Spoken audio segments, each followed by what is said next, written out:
I'm Tamara. And I'm Rel. And this is Fearful Friends Podcast. Good morning. Good morning, everyone. Good morning. Welcome. It feels like it's morning, even though it's 4 o'clock in the afternoon. We are on a time crunch today. Yeah, we're on a time crunch today because Tamara forgot we had to record. It's all her fault. Yeah, it's And then definitely my fault. Was napping all day, and I did not remind her that she had to come over here. Yes, but it's all my fault. That was my lovely little daughter. Welcome. My bully. She is kind of a bully. She said you were crazy earlier for like no reason. You know what she said to me earlier in the car?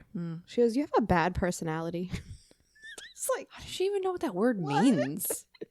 I don't know. She just says this like really things. hurtful shit. And she doesn't even know that it's hurtful or like what it really means. She just like repeats stuff.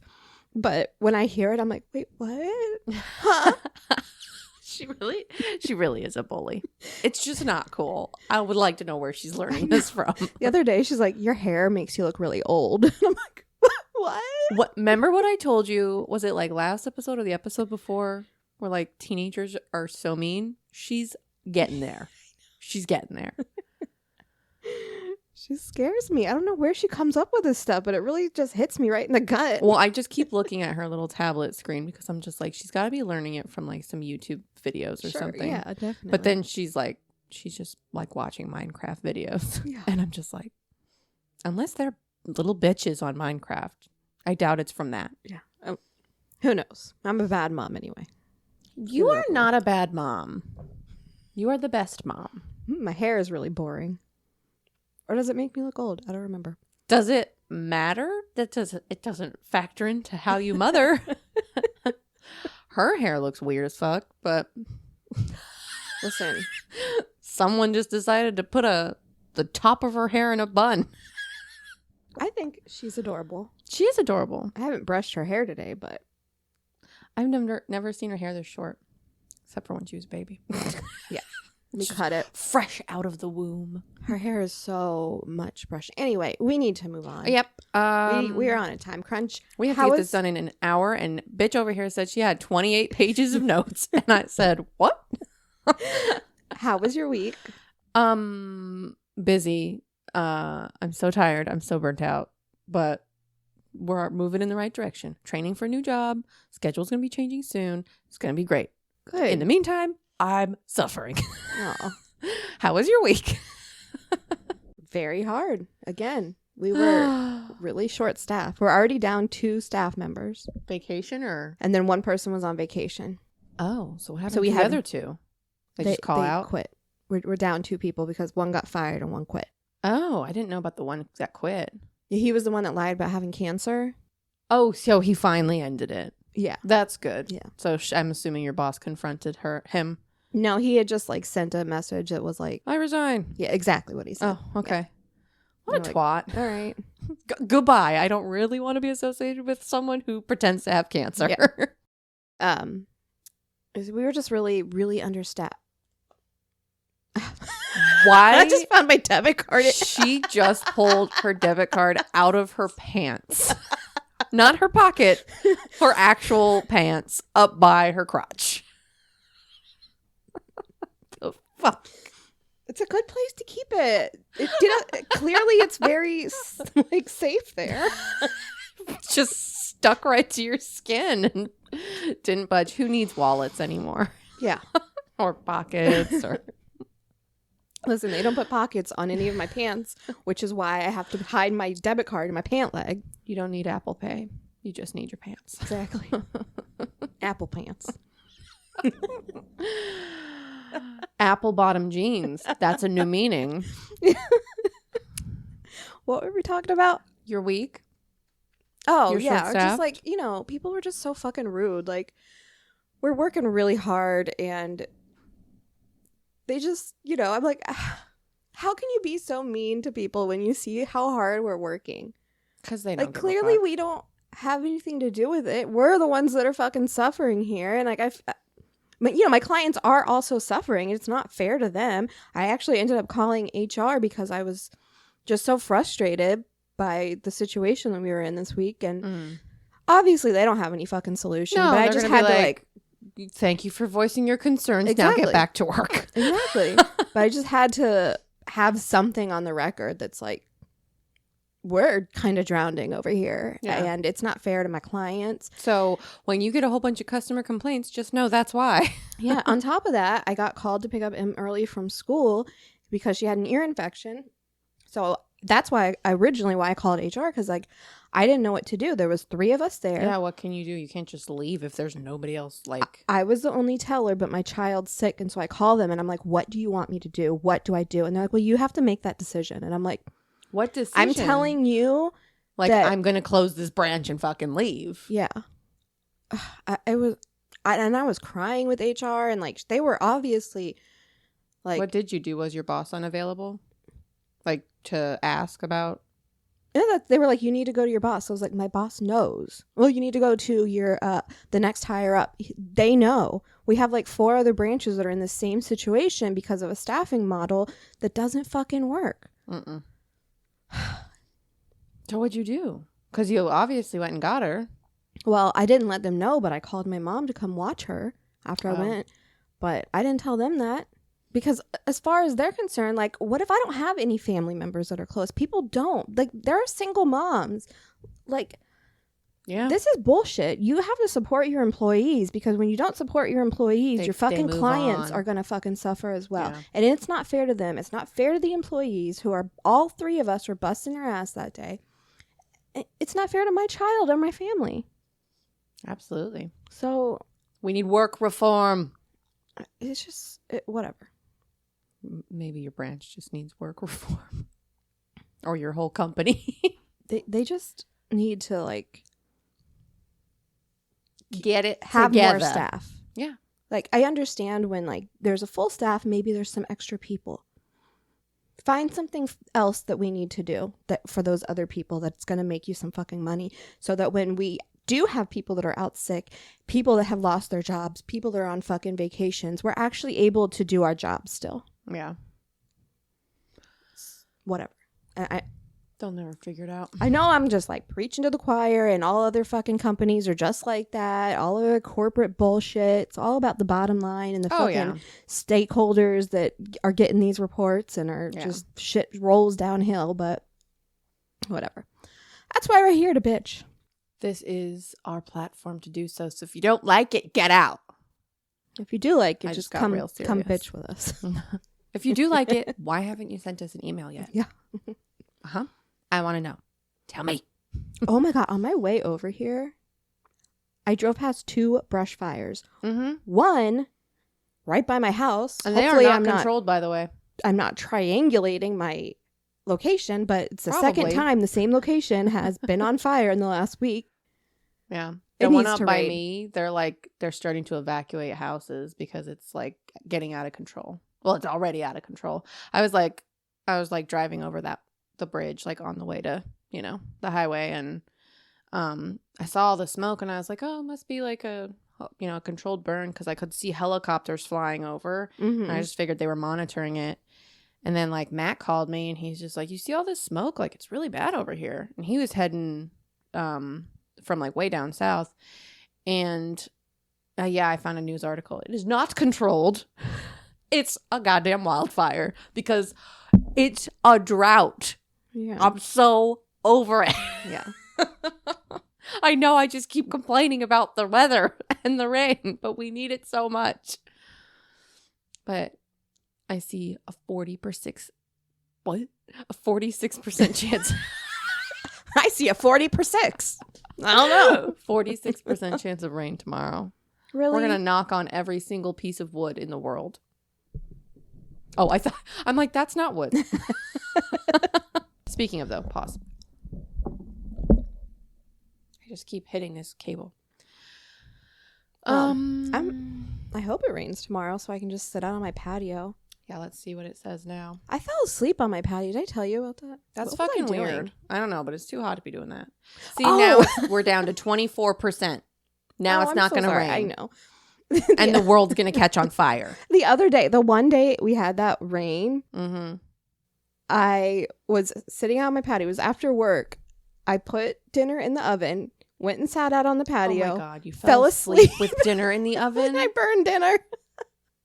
You're lucky you didn't burn your fucking house down. I know. Oh my God, Tamara. It was worth it, though. Hopefully it wasn't a super expensive dinner. No, it was just the french fries that burned, and boy, did they burn. They were just straight black fries. Yum. But I also made little sliders. They were okay. You baked them? Yeah. Oh. Like cheeseburger sliders? Yeah. I just made Did you bake the bread? No. Just the little buns. The little buns? No. What are they called? The burger. Meat. Yeah. There you go. The beef. So. Okay, well, don't do that again. Do you have a story for me this week? No. Oh. I mean, I have like 3/4 of a story, but... Ooh, I'm so proud of you. I know, and then I haven't worked on it since that one day that I texted you, but I'm almost done. Just trying to get like fucking ahead, because then this happens where I get like really burnt out, and then I just fucking sleep all day, and I say, fuck everything else. So, I'm ready for my distraction. Yay. Belly's distraction. And look at that. It's only 4:03. I know, we're doing great. 13 minutes in. Love that. Good job for us. Okay. So this is the Fountainebleau murders. I've never heard of this. Yeah. I mean, it doesn't really have to do that much with the Fountainebleau. I don't know what the Fountainebleau is. Okay. Well, you will find out. Okay. Mm-hmm. But it doesn't have to do with the Fountainebleau? Loosely. Okay. That's very interesting. Already twisty-turny. Yeah. Nose ring smells so bad. You maybe need to give it a salt rinse. Your mom's a salt rinse. My nose ring never smells bad. Yeah, right. No. My gauges. Woof. My gauges reek. It's disgusting. And the back of my earrings. But my nose ring always smells. We need to move on. Sorry. So sorry. In the early hours of July 12th, 2009, New York police were called to a horrific scene in a penthouse suite at the Hilton Hotel in Rye Brook, New York. Narsty, not Marcy. Narsty. Not Darcy. Not this is Nancy. A cartoon character. Not Nancy. I may call her all of those things. Yeah, I see that happening. But her name is Narsty. Narsty Novack made the frantic 911 call stating that she had found her husband dead in their hotel room. Narsty stated to police, she's Narsty. Can't, ma'am, the name. Oh my God. I can't. Did you just say she's Narsty? Narsty stated to police she had only left for about an hour before returning to find Benji Novack's brutalized body. Benji? Benji. Narsty and Benji? Yeah. Who named these people? I know. Benji. It is like a cartoon. Benji. Like a binge drinker. Mm-hmm. Okay. Good. Okay. Police and first responders reported that the scene was truly gruesome. Benji had been brutally attacked while he was in bed. When they arrived at the scene, they found Benji on the floor with duct tape wrapped around his arms, legs, and covering his mouth. Right off the bat, to me, it seems odd. Like, why is he like hogtied and then killed? Like, I feel like something's happening. That's like the normal progression. You're not gonna hogtie someone after they've been killed. Well, yeah, but like, why not just kill him? Well, why do they hogtie him? Maybe he's a fighter. Yeah. Why did I say that so weird? A fighter. Fighter. Both of his eyes had also been removed. Oh. Yeah. Oh. I just know. love how like you're telling me all this horrible shit while your daughter's just casually sitting right next to us. just chilling on YouTube. Noise canceling headphones. Gotta love it. So to me, like, that attack seems so freaking personal. Oh, yeah. And I like the eye thing. It just kind of gives me like mob vibes a little bit. Like Right? an eye for an eye. He was actually beaten to death with a set of dumbbells. Is that like the cause of death was like the blunt force trauma? Mm-hmm. Oh my God. So were the eyes taken out while he was alive or after? I don't know. Oh. The more and more details, the weirder it gets. This might be your darkest story yet. I know. I'm going true crime. Whoa. I don't normally do that. Yeah, no, you don't. The evidence from the scene and manner of his death showed that he was asleep when he was attacked, and there were 2 people involved in this murder. At least. 2. Well, yeah, because it would take like one person to restrain him while they hogtied him. Yeah. Police determined that there was no forced entry into the hotel room. So, like, in my opinion, I'm thinking at this point, like, no forced entry could mean a few things. His wife could have given someone the key. Mm-hmm. Someone could have stolen the key from staff. Or, knock, knock, knock, housekeeping. And then he opens the door. Oh, wow. Yeah, I didn't even think about that. Really? That's the first thing I thought of. That he had let them in. Yeah. Yeah. Like maybe he ordered fucking strawberries and champagne or something.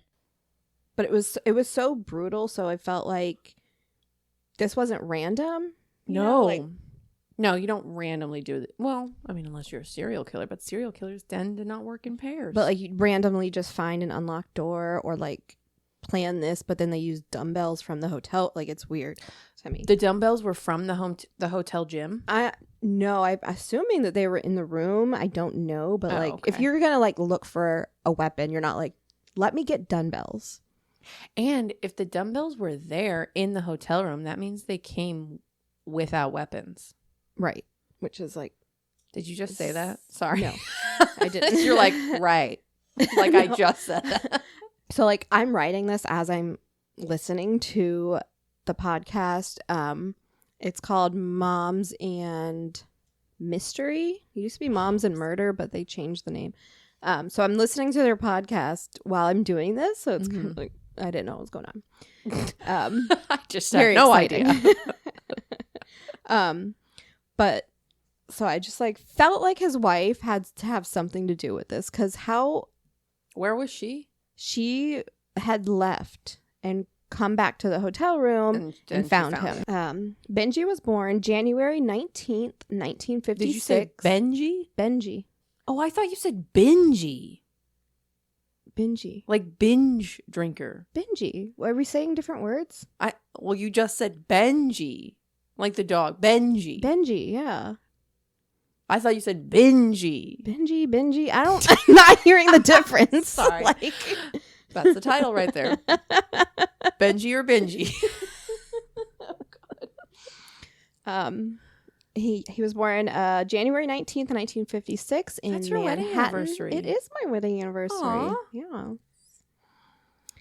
Benji is actually a famous hotel heir. Okay. You're looking at me like I'm supposed to know that. I was just going to see if you were connected to the title. Is that the name of a hotel? Yeah. The name of the hotel's Benji? No. What's his last name?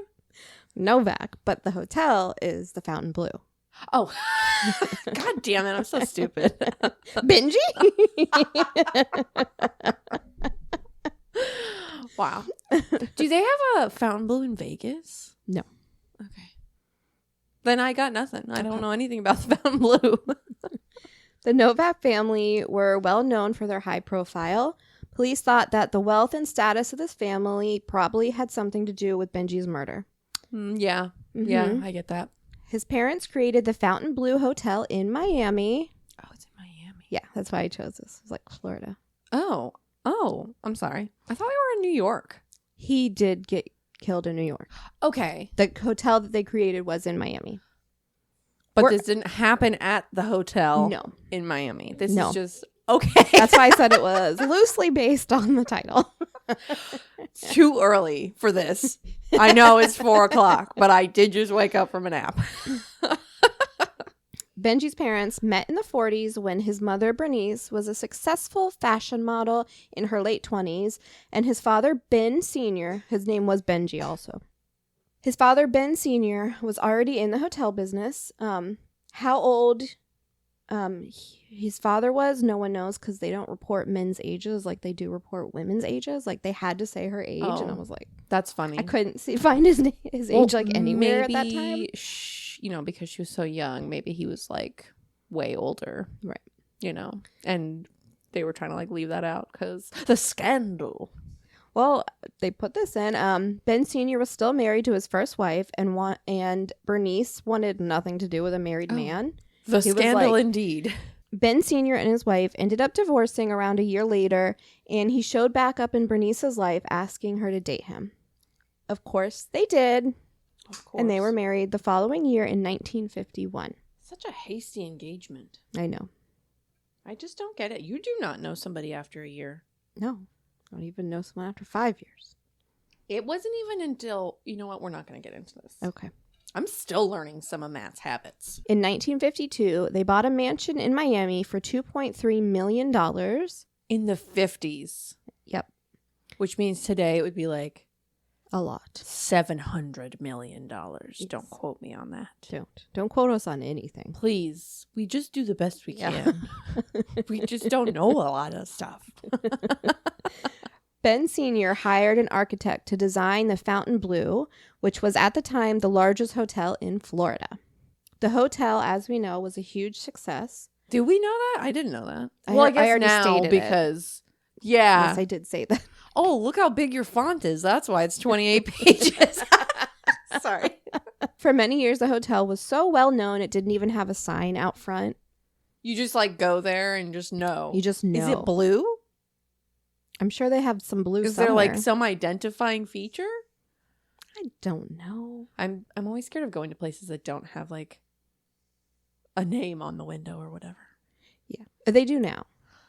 Good. I should probably look this up. The Fountainebleau. Yes. Why does it sound so familiar? Because it is a very well-known Have we been hotel. there? No, here in South Florida. It's very expensive to stay there. It's on Miami Beach, like right where like so that's why I've never been there. Millionaires Row is, and like Star Island. It didn't look that fancy. It's a very posh. Yeah, it is very posh, and they have like a lot of lavish parties there, and like still to this day, it's very well known in Miami. I hate Miami. Beautiful hotel. Me too. I can't drive there. No. For many years, we already said that. The best of the best all stayed at the Fountainebleau. Actors, models, presidents, musicians, and there were even movies filmed there, like Scarface. Have you seen Scarface? Miami movie. Yes, I've seen Scarface. You haven't? No. So much cocaine and murder. That's Miami. While growing up, Benji and his family actually lived in a penthouse apartment at the hotel. Damn. Live there. He lived an unthinkable life, meeting all the famous people and having very wealthy parents, but he was very disliked. By his parents? Probably. Everyone? They did name him Benji. His dad's name was Benji. Fine. People described him as a brat and that he wanted people to fear him. Yeah, that sounds like rich people. Right. That's what I said. All kids are known as spoiled rich brats, you know. He didn't have the normal upbringing that most people have. He didn't live in a normal house with neighbors and all that. Even like most rich kids would be exposed to. His neighbors were the staff. Yeah. And he was even known to fire hotel staff as a child whenever he wanted. What a twat. Yeah. I know he like is the murder victim here, but yeah, I just like I have a thing against wealthy people. I just want to punch all of them in the face and just be like, sure, get on my level. All was not perfect for his parents either, and Bernice and Ben Sr. were divorced in 1968. In the 70s, the hotel was not doing as well due to a decline in Miami Beach's tourism at the time.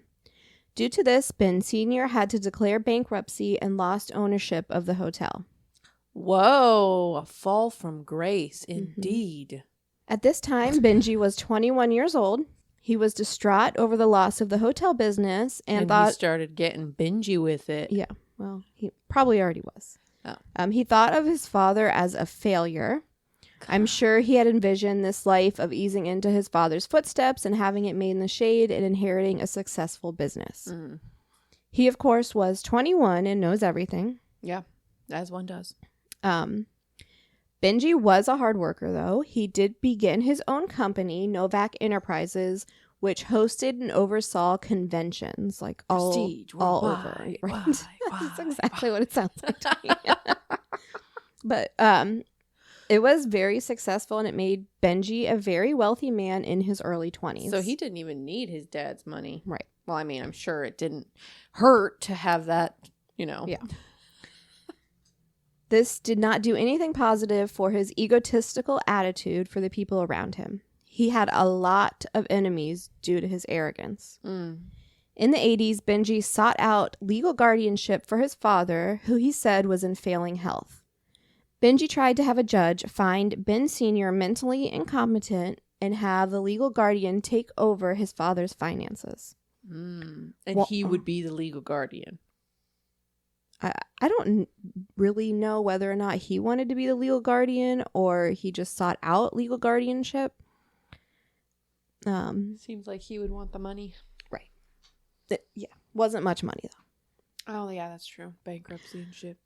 Juana Rodriguez, a woman who was living with Ben Sr. at the time. I don't know if they were fucking. Don't ask me. She actually opposed to Benji's allegations and said that Benji was the one keeping Ben Sr. over-sedated and that Benji had illegally obtained a power of attorney. Whoa. Yeah. That's sketchy. Yep. Due to Juana's allegations, nothing came of Benji's attempts for legal guardianship because Ben Sr. passed away due to heart and lung failure in 1985. Could be all the sedation. Yeah. I think that Benji just wanted to be in control. So. Of what? Like his dad lost all his money. I know. Maybe he just he still had some kind of power over Benji as his father and he just didn't want it anymore. Yeah. I think he had a little. I think his estate was like worth $2 million, but not like liquid, like they still owned a house.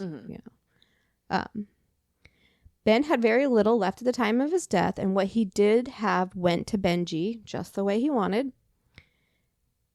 Benji also had another side to him. Can you guess? Drugs. Close. Not. He was a sex addict. Yes. They all are. Mm-hmm. You seen Wolf of Wall Street? They are wilding out. BDSM, actually. Oh, yeah. That's hot. Well, I'm assuming he's the dom. No. Oh. Well, I think he goes both ways. I didn't really look into it. But, okay. So like all trash men, he spent a lot of time with sex workers. Well, like not all trash men, but like, come on. And he's married, right? He did end up meeting his future wife, Narsty, who was an exotic dancer.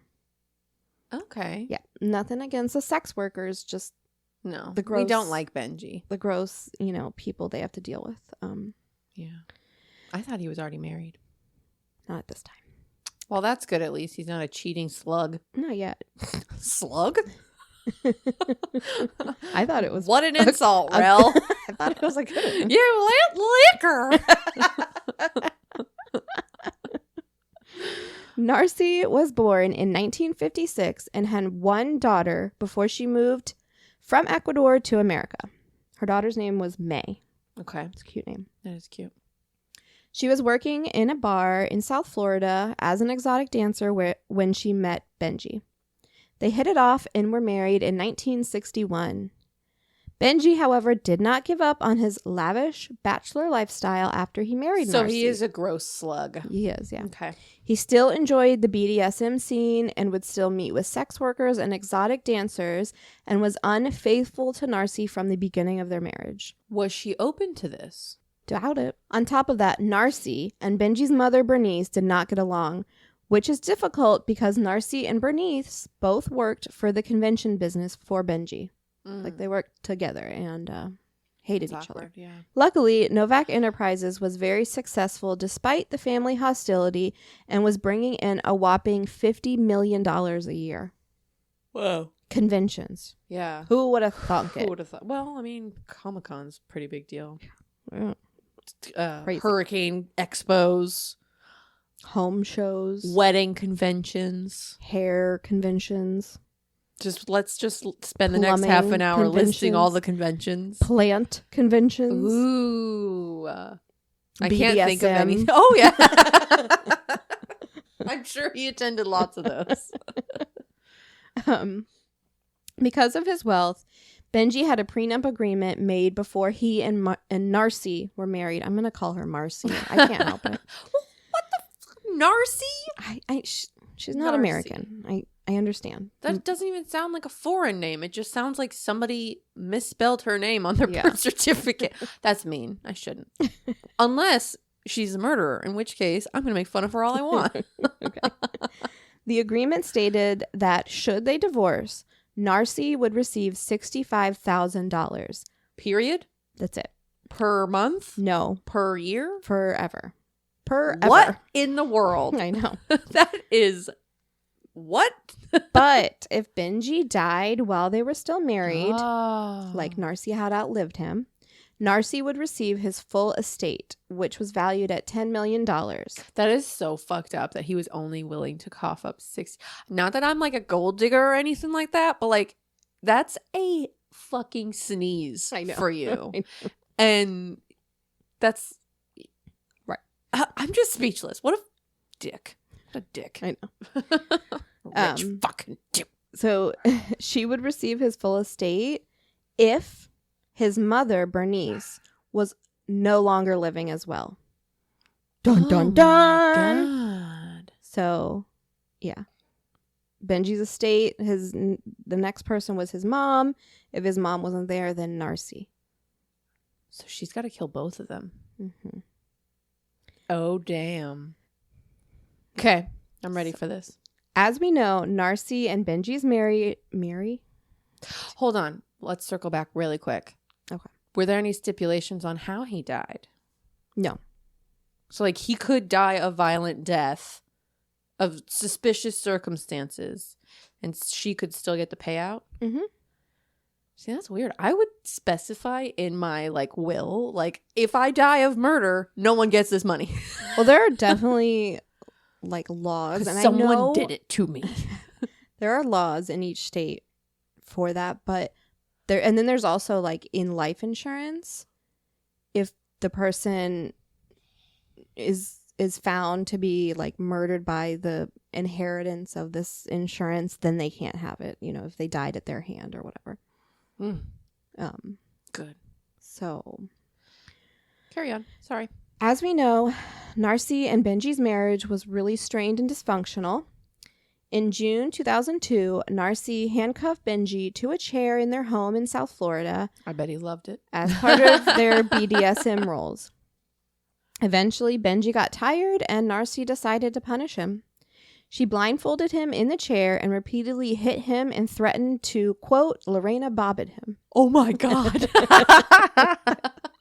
That's not funny, Rel. Don't laugh. As that says in my notes. You're lucky I know who that is. What if I didn't? And you'd just be like, no, I can't read my next sentence. To punish him, she left him there, tied up to the chair, blindfolded, and then she proceeded to go through his stuff, taking some of his belongings, papers, and thousands of dollars he had in the safe in their home. Wait, she did all that? Mm-hmm. Damn. After hitting him repeatedly in the face.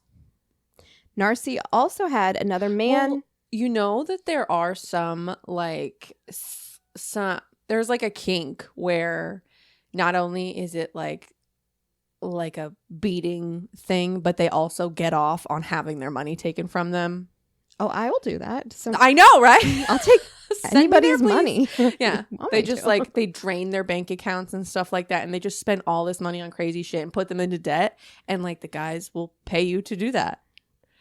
If anyone out there needs me to do that for them, like, I would love a new electric car.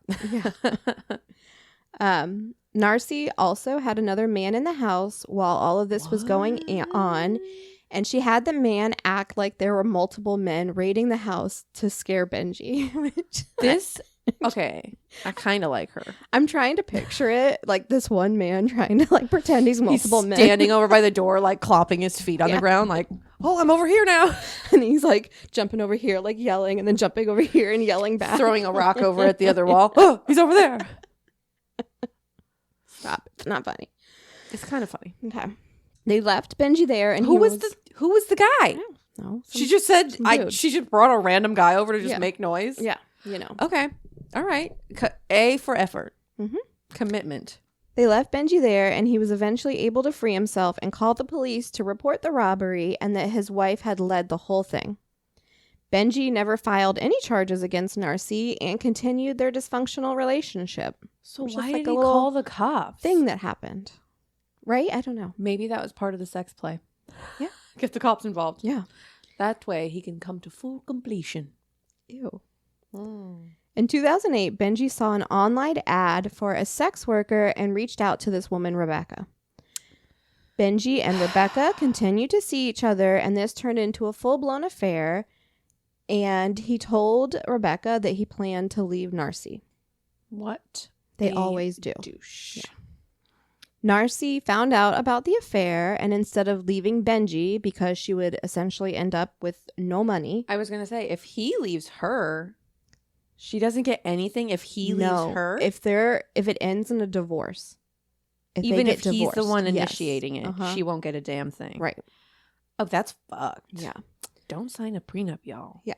So because of that, Narsty reached out to Rebecca and offered her $10,000 to leave Benji, which is nothing to them. I'm sure that Benji's giving her more than $10,000. Yeah, that's wild. Narsty told Rebecca that if she couldn't have Benji, no one else could. Ooh. Gross. Isn't that always what they say? It's like, come up with something original. Yeah. Or find another man. She sounds like she was an exotic dancer. Yeah. She could just go back to that and meet somebody else. Narsty even went as far as contacting the FBI, reporting that Benji and Rebecca were running a sham marriage and an immigration fraud ring. Was he, though? No. Are you sure? Also, where did you come up with that idea? Is that what happened with you guys? Well, maybe. But they stayed married. They were really obsessed with this dysfunctional bullshit that they had. They just got off on it. Yeah. She also tried to get Benji arrested in Mexico while they were on a trip, telling Mexican police that she did not know how her husband came about his money to fund this lavish trip that they were on and thought he had obtained it illegally. Okay. What is the matter with her? I can have him arrested. Just for funsies. Yeah. They just love the fucking drama. I couldn't imagine. Yeah, because it could have been way more easy for her to just steal his money somehow than to go through all this bullshit. Some people just like to live fast. And this is what happens when you live fast. You get bored of stuff. And you just have to keep pushing the letter. Her bullshit, Benji could still have just divorced you and left. Yeah. So I don't know. So Narsty at one point also contacted the manager of the apartment building Rebecca was living in and told them that Benji had died and would no longer be paying for Rebecca to live there. Oh my God. Sorry, that's kind of funny. It's funny, but also she didn't go as far as somehow stopping those payments. Right. And she was just this is gonna happen. Dead. He's not gonna pay. But then it just kept being paid for. Oh, because it was an automatic withdrawal thing? Well, he wasn't dead. So he just kept paying it, nothing would come of that. Well, maybe she just didn't, realize how things worked. Probably not. We had a verbal agreement. In 2009, Benji went to visit his mom, who was 87 years old at the time. He sadly found her dead inside of her home. Oh, damn. Yeah. And this was in Fort Lauderdale. Natural causes? Mm-hmm. No. Who kills an 87-year-old? They're already close to death anyway. I know. Just let it ride. Her death was found to be an accident due to a fall. Benji and his aunt, Bernice's sister, however, refused to believe that this was the cause of the death. There were suspicious clues around the home that led them to believe that she had not fallen and died alone in the home. There was blood in Bernice's car and a trail of blood drops throughout the house. I feel like, this is just me, I feel like old people just bleed a lot. They do. They do. Like, I cannot tell you how many times a week I just see an old man walking around. He's just got blood dripping down his arm or off of his head. Yeah. Like, your skin just becomes like creepy paper, you know? And it's just like fucking, ugh. So the blood in the car and the blood in her house, it's just old people stuff. Yeah. I remember one time I was bagging groceries and the old lady I was bagging for put her hand in the way and I had a can in my hand and it like lightly grazed her hand and she freaked out and her hand started bleeding and I was like, ma'am, you stuck your hand in while I'm holding all these cans. It's a can. Dumb. It's a round can. It's not like a fucking razor. It was just, they just bleed so easily. Benji also stated that the glass of white wine that was found on the table could not have been his mother's because she did not drink white wine. Maybe she just wanted to fucking switch it up.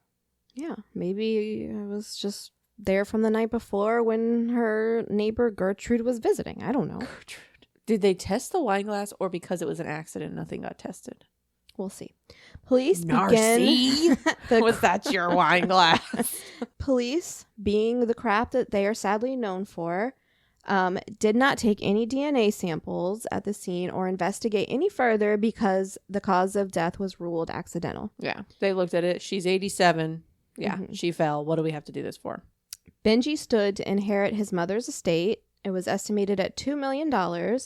And his net worth would grow with the passing of his mother. Couldn't she just like fucking donate it to like a charity or something? Like he already has so much money. Why are you leaving him more? Yeah. Like fucking give it to the dogs or something. Sorry. I'm just picturing that she has like 2 little Pomeranians who need to be set for life. Yeah. Benji had to move on and accept her death due to the police's refusal to keep her case open. 3 months. Like, what? Was I supposed to comment? No. I just thought I was going to sneeze again. 3 months after his mother's death, the family, Benji, Narsty, and her daughter, May, were all in New York overseeing a huge convention for the family company. On July 11th, Benji was out working late at the convention and returned to his penthouse hotel room at the Hilton Hotel very late and didn't make it to bed until 6:30 the next morning. Okay, he wasn't working. Something was happening. Yeah. And he didn't make it to bed until 6:30 the next morning. He was at a strip club. Possibly. That's what happened. I'm at a convention. Sadly, at 6:54, Benji was awoken by a call to his hotel room. I only say sadly because he finally got to bed at 6:30, and then I was like, did something happen? 20 minutes later, the fucking phone rings. Well, it's kind of his fault for going to bed at the time that people wake up and start their day. That's exactly what was happening. The hotel called him, stating that there was a wake up call. Stating that there was overcrowding at the hotel breakfast from all the convention guests, and the hotel needed help working it out. Narsty, why did they call him? Because he's running this whole convention. They're overseeing it. That's why they're there. Oh. Yeah. So he has to play with breakfast? Well, he just has to go and like manage the situation. Oh. That's what they're there for. Okay. Narsty left the hotel to go help handle the overcrowding situation, and when she returned, she found Benji brutally attacked. So at this point, I'm thinking like, how could she have planned it? Like I was like, also, Narsty did this. But if the convention is in the hotel, why did she leave the hotel to go handle it? No, she left the hotel room. She was up in the room with her husband. Okay. Gotcha. They got the call. She's like, you go to sleep. I'll go handle this. But I was like, so and then she came back instead of him. Yeah, she came back and found him dead. And I was like, how could she have planned this overcrowding of breakfast at this hotel due to the convention? Like, for me, I was like, well, what's going on? Curious. Mm-hmm. Despite the brutality at the scene, Narsty kept asking police if Benji had died of a heart attack. This was obviously a huge red flag to investigators because Narsty had been the one to call in the attack and had clearly seen her husband's body and the fact that he had been tied up and the whole room was covered in blood. How about his missing fucking eyeballs? Did he have a heart attack? Did his eyes explode from the heart attack? What? You know. But there's always the whole, like, you never know how you're going to react in a horrific situation. I would see blood and not assume heart attack, but that's just like, me. What you're going to do when you're in a state of shock, but what? But fucking weird. Girl. My first question would be, where's the giant bird that attacked my husband? Not, did he have a heart attack? Investigators reviewed surveillance and the records from the hotel. Remember, there was no sign of forced entry into this hotel room. Do they use electric key cards? Yes. Was it okay? So, do they have a log of? They do. Yes. There was also expensive belongings all over the hotel room, which meant that there not a burglary. Yeah, robbery wasn't the motive for this attack.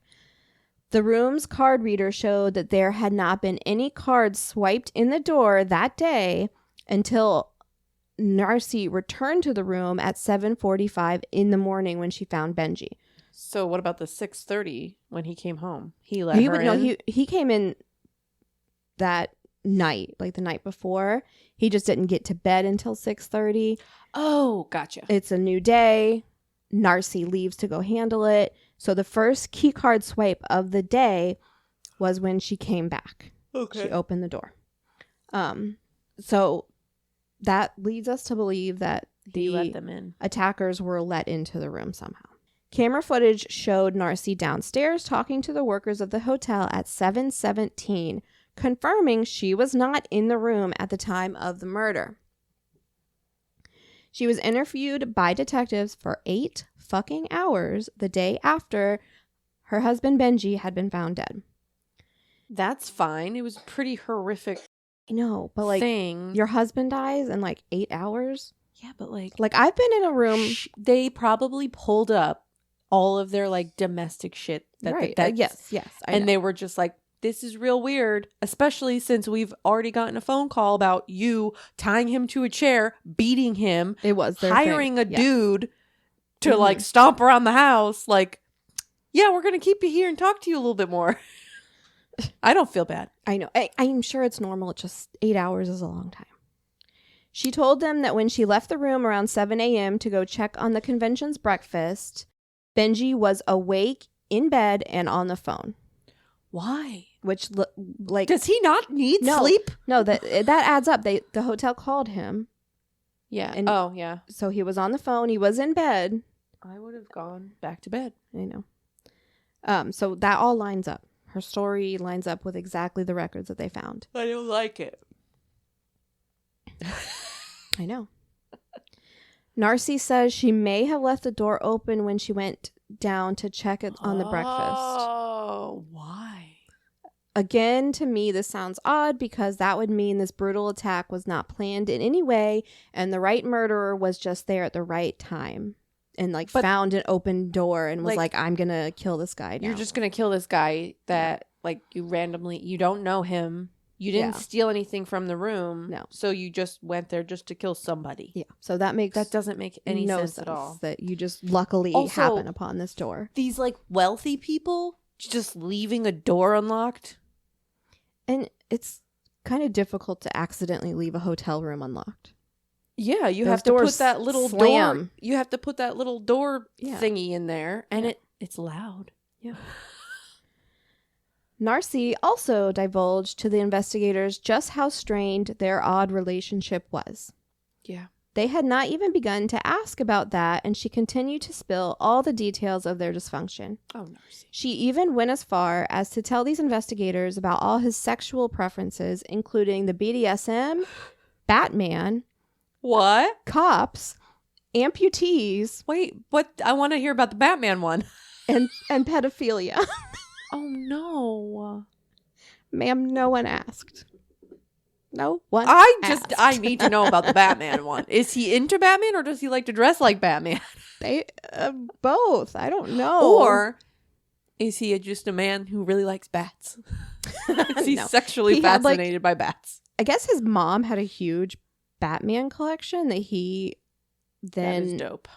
Like inherited. I don't know. But somehow that was a sexual. I don't know. I don't want to get into it because it was like his mom and like they're just like sitting there like, oh, we just asked you where you went for the day, and she's like, yeah, he fucks bats.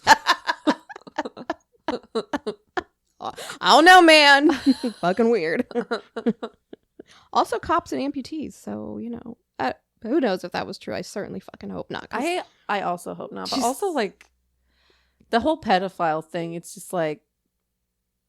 I mean, it could be true, but like, I hope not. She also told them her and her husband like to tie each other up and leave each other alone for hours, tied up. Just like she's literally admitting. Again, ma'am, we didn't ask. They didn't ask any of this, but she's admitting that she liked to leave her husband exactly like how they found him murdered.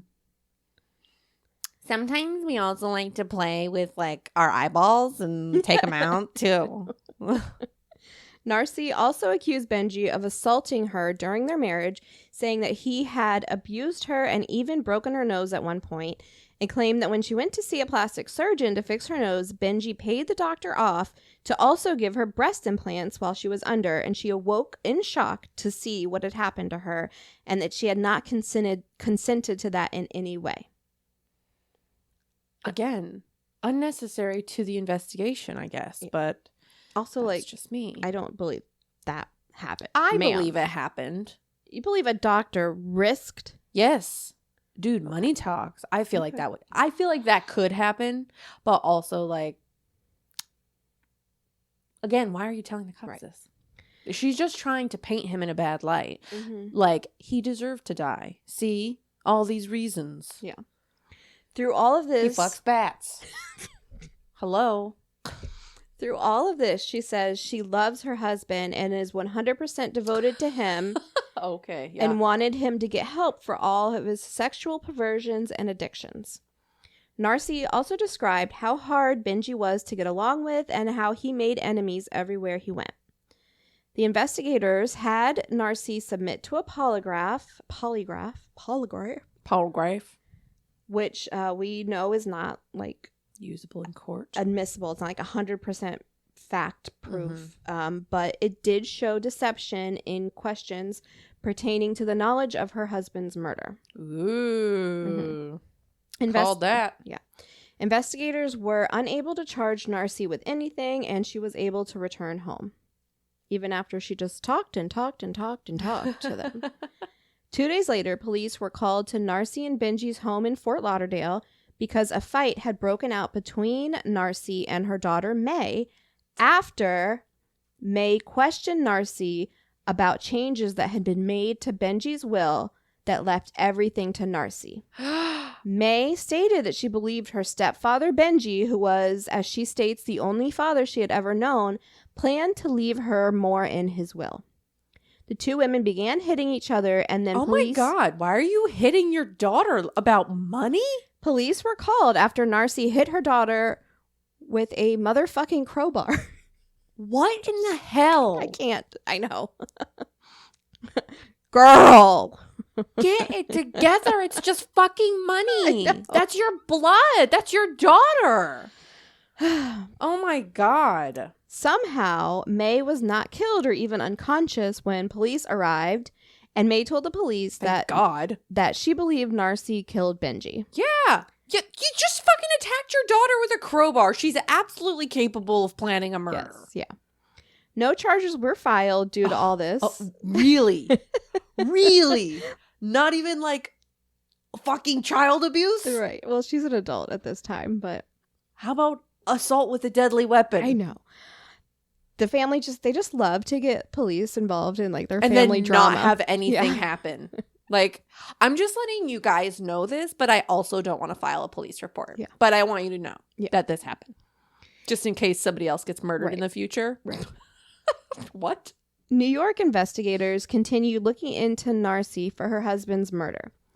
10 days after Benji was murdered, police received an anonymous letter saying that Benji had been killed by Narsty and her brother Cristobal. We never find out who wrote this letter. If I had to guess, it was May. Or I'd say so. Oh, maybe it was she a journalist. Just had a brain fart. I mean, a brain. What's it called? I don't know. Journalist. Oh, we'll get to it. I just thought of something. Police said, well, let's go see this brother. Where? She cracks her face. They met him at his home in Philadelphia, and Cristobal let them in while they questioned him. They're just like, come on in, boys. Is he rich too? I'm sure he's okay. I don't know. I don't know, was Narsty giving him money or? I'm sure. While they were there, they noticed a Western Union receipt for $500 to a man named Alejandro Garcia in Miami, Florida. No. Yeah. No. $500 is not enough to kill someone. I know. Luckily, these police actually decided to investigate this time and looked into Alejandro. They found he had an arrest record and found his mugshot. They decided to use this picture to try to identify him in any of the CCTV footage from the hotel while Benji was there. Oh, smart cookies. Yeah, finally, they did some work. Well, these are New York officers now. And boom, they see Alejandro on the footage along with another man who they later identify as Joel Gonzalez, which makes me sad because I've never met a Joel that was even remotely bad. Have you ever met a Joel? Yeah. Oh, I've never met a Joel. I have there's an employee, his name's Joel or Joel. We don't know, but he's great. He's great. We don't know how to pronounce his name, but he's great. He was the one I contacted when I was being harassed by one of his business clients who you wear their... I'm not wearing it today. I told on them and he handled it. Good. Joel. Yes. And then I have a client. Joel, I guess. I have a client that named Joel and he's just so freaking nice. I love nice people. So easy to be nice. It's fucking free. Do it. Just be nice. Be kind to people. It's lovely. Life lessons from Tamara. Mm-hmm. Just do it, motherfuckers. Fucking assholes. I'm sick of you goddamn people. So this is huge. All these connections. I still want to know, he must have gotten paid more than $500. You don't kill someone for $500. Probably. But maybe not in a Western Union. Yeah. Maybe it was they're just Venmo or something. Yes. What did we learn with all of our Western Union training? Oh, you can't go over a certain amount because then it'll be tracked. Do you remember AMLs? Yes. Money laundering? Yeah. Okay. That's what I said. I just couldn't remember what it was called. All these people are connected to Narsty, and they're able to... Every fucking time you say Narsty, I want to say Nargle?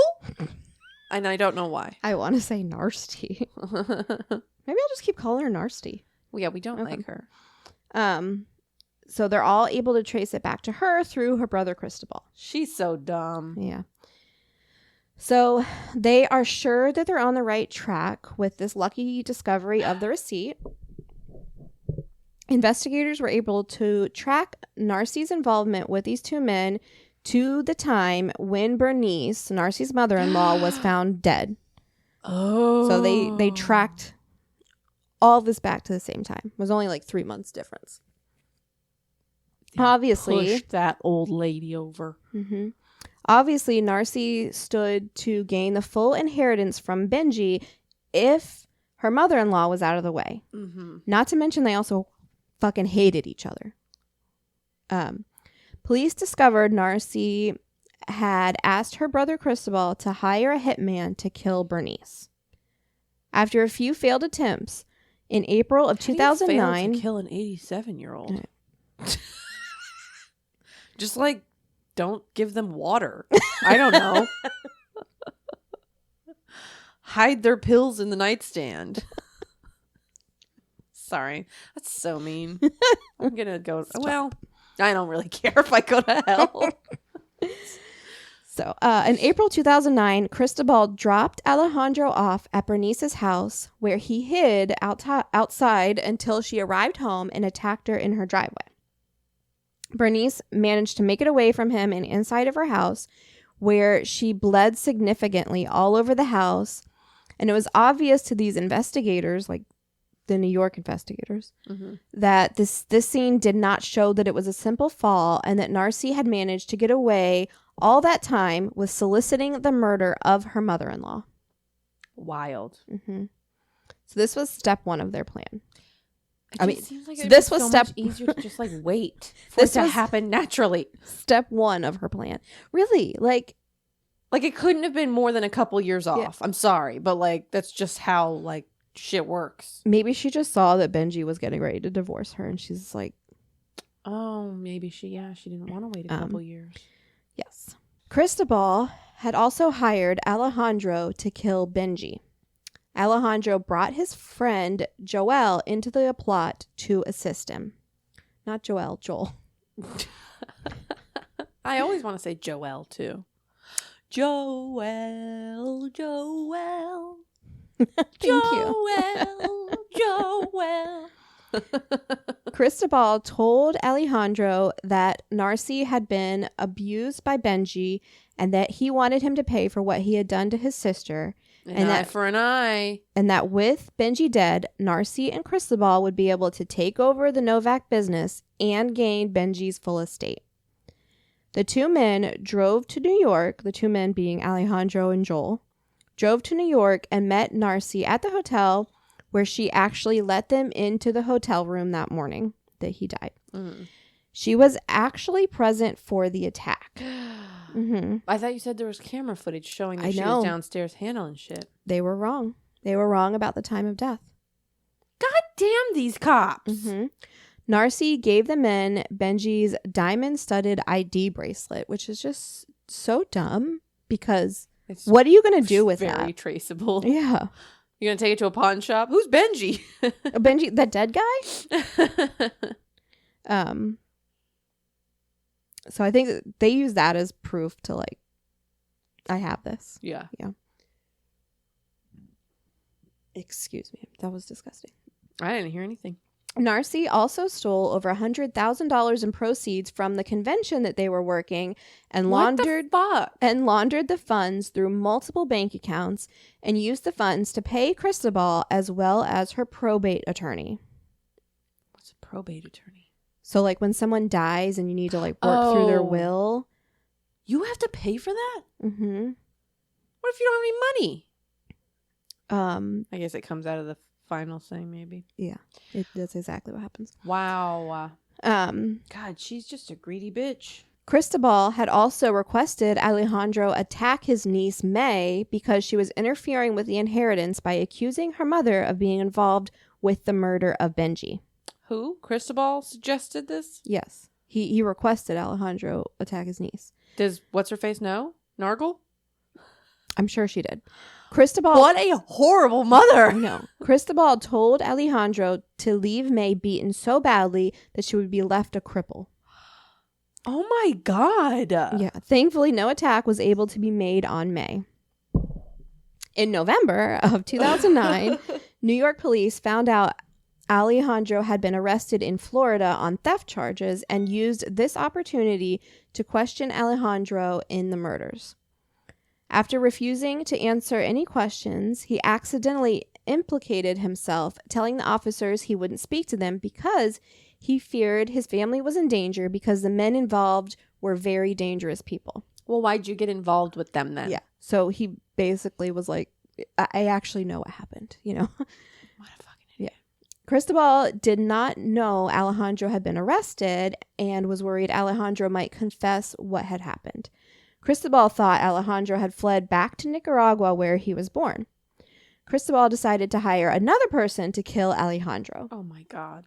So this, while Alejandro's in jail. Yeah, so this just feels like a snake eating its own tail. This is just ridiculous.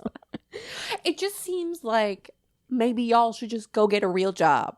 Yeah. Like, there's no risk to it. Your family won't be in danger. You get a steady paycheck if you work hard. Mm-hmm. During this, police were tracking down Joel, who eventually confessed to everything when they found him, and this led Alejandro to confess to killing Benji and the planned attack on May, who went into hiding when police shared that news with her.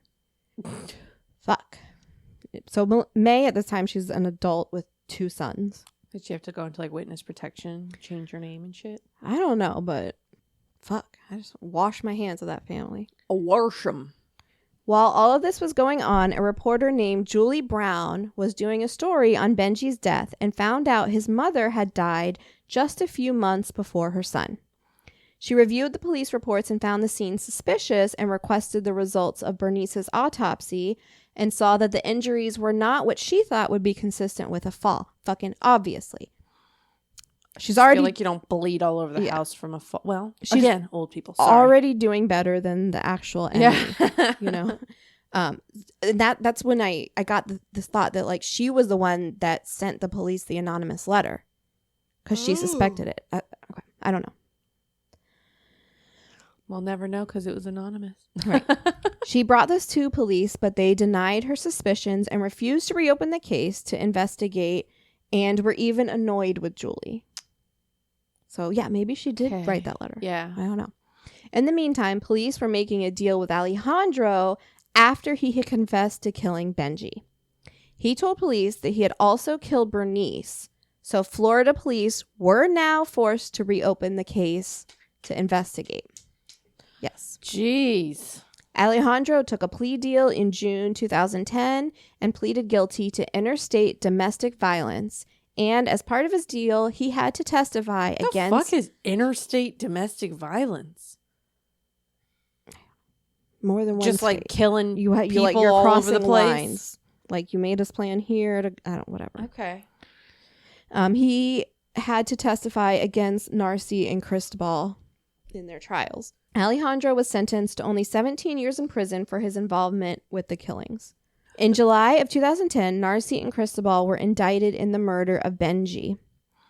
In April of 2011, they were also indicted in the murder of his mother, Bernice. On January 11th of 2011, Joel pleaded guilty to interstate domestic violence with death resulting, stalking with death resulting, and conspiracy to commit murder. He was sentenced to 10 years in prison. Wow, that's it? I know. For ripping out someone's eyeballs? Mm-hmm. Who actually did that part? I want to know. I don't know. 2 getaway drivers were also indicted in the involvement of the murders, and they took plea deals to testify in the trials of Narsty and Cristobal, and they were sentenced to time served. So they were free, but whatever. They were drivers. The trial against Narsty and Cristobal began April 23rd of 2012. Prosecution presented the case that Narsty hired Cristobal to kill Benji and Bernice, and Cristobal hired Alejandro and Joel. The prosecution stated that Narsty knew Benji was having the affair and that if he would leave Narsty, she would not receive anything from his estate due to their prenup agreement. But if Narsty killed Bernice and then Benji, she would receive all of the money from the estate. Narsty and Cristobal's defense was that May actually framed her mother for the murders. Oh my God. Because now that everyone's gone, May's gonna... Yeah. Yes, exactly. They decided to put the blame on May because if Narsty didn't inherit Benji's estate, May would receive the full estate from her stepfather. Narsty and Cristobal... I'd love to see their proof. I know.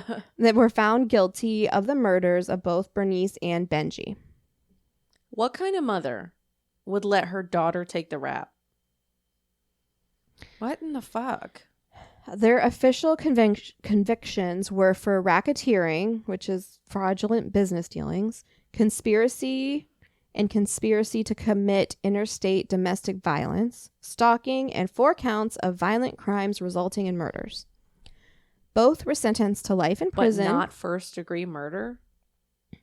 I It's know. planned, it's premeditated. Okay, that's where I was questioning, but it's because they didn't actually do the murdering. Cristobal did, though. No. Alejandro and Joel were the murderers. So the murderers got less time than the conspirators. Mm-hmm. What? Yeah. They ripped out the man's eyeballs. I know. God. But I mean, just they can't get that fact out of my head. They took plea deals, so. I mean, I guess it's good that everyone in this situation got got, but yeah. What? Yeah. They were both sentenced to life in prison on December 17th, 2012. All of their appeals so far have thankfully been denied. Thank goodness. Narsty is currently in a prison in Tallahassee, Florida, and Cristobal is in a prison in Pine Nut, Kentucky. Pine Nut. That's my favorite flavor. I'm sure of he hummus. loves it there. Pine Nut? Weird. I love Okay. I like roasted pepper. Under Florida law, Narsty was unable to receive any money from Benji's estate due to her precipitation. She no longer makes it rain. She can't. Due to her, what's the word I'm looking for? Participation. Thank you. That's a difficult one for me. Due to her participation in his death, and by law, the will is then passed as if the guilty party had predeceased the deceased. Mm-hmm. So, whatever the will said would happen if Narsty had died before Benji and then Benji died. The estate dwindled over the years, and many people tried to state that they deserved part of the estate. And there was another woman who stated that she was Ben Sr.'s illegitimate daughter, so Benji's sister. She was trying to get some of the estate. God, people are just vultures. I know. So the estate basically was sitting in purgatory because they couldn't settle it. Everybody was just fighting over it. Yeah. Because when there is an estate up in probate, anyone can come and attest make a that. Claim. Yeah. Why would you, if you're like an quote unquote illegitimate daughter or whatever, that's a quick DNA test to see if that's the truth. I know. So whatever. If you're lying about it, just don't hold things up. No. I don't know. The courts were able to set aside a $50,000 trust for one of May's sons who had significant health issues and needed to pay for a heart surgery. Only $50,000? May and her sons were struggling financially and didn't even have health insurance at the time. So, that was, the least they can do. Yeah. A heart surgery. A $10 million estate. Yeah. A heart surgery is more than $50,000. Yeah. I can't even fart in the emergency room for less than $20,000. Matt went to the emergency room a couple months back because he thought he was having a heart attack. Turns out he was just really full. And I looked at the bill before all of our insurance and shit came out, and it was $46,000. Yeah. They gave him anti-nausea meds and a bag of IV fluid. $46,000. Right. Yeah. Our healthcare system is so fucked. Let's not get into that. So yeah, this would be his 5th heart surgery also, this child. Oh, God. Yeah. So obviously May should have gotten this full estate. It's fucking bullshit. A little bit. So at this time, there's only about $150,000 left to the estate. It's still being held up. I don't know what happened to the rest of it. I don't know where that money goes, but it was it just paid for all the stuff. The lawyers. Yeah, exactly. $10 million gone because of court fees and lawyers. Mm-hmm. Wow. So by the time they're done arguing over it, there won't be anything left. But all the lawyers got paid. Yeah.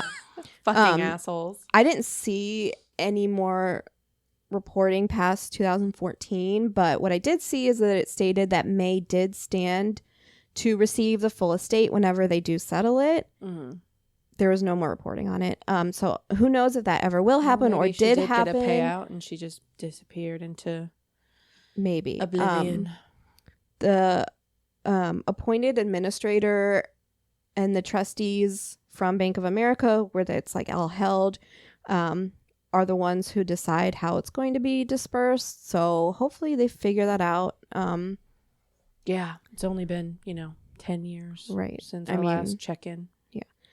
So that is the crazy case. That was crazy. I don't do true crime. I feel like I did a U case. You did a great job. I have to do something fun next week. That was a lot for me. If you don't have any plans this weekend, there is a Lifetime movie on the Novack story called Beautiful and Twisted. I think it's on Prime now. You probably have to buy it. It does have Rob Lowe. Oh, so it's a little bit of eye candy. Does he play Benji? I don't know. He looks like a Benji. If you want to... I'm sorry. He looks like a Benji. If you want to watch a cheesy Lifetime movie, I'm down. Yeah. There's nothing better to do on a rainy day. That's so not rainy. I know. Mother of the Year goes to Narsty. Nargle. Girl. Fucking Nargle. Freaking hell's Narsty. The hell's wrong with you, Narsty? Hope you rot in jail. Anyway, you have to go to work. I do have to go to work. This has been fun. You did such a good job. Thank you. Follow us on TikTok and Instagram. And send your crazy stories to Fearfulfriendspodcast@gmail.com. Bye, friends. Bye.